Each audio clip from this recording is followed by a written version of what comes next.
থেকে মুক্তি পাবে তারা ব্যতিব্যস্ত হয়ে যায়, ইস্তেগফার করার জন্য তারা পাগল করা হয়ে যায়।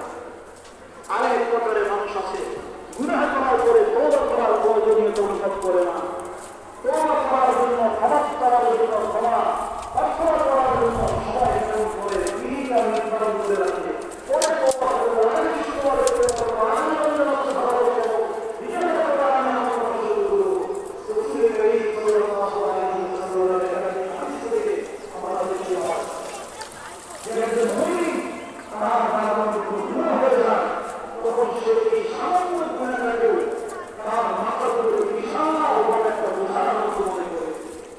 মনে হয় যেন আমার মাথার উপরে বিশাল একটা পাহাড় চলে আসে, আমার মাথার উপরে বিশাল একটা চাপ, মহৎ একটা চাপ আমার মাথার উপরে আছে, যে কোনো মুহূর্তে আমার উপরে খসে পড়তে পারে।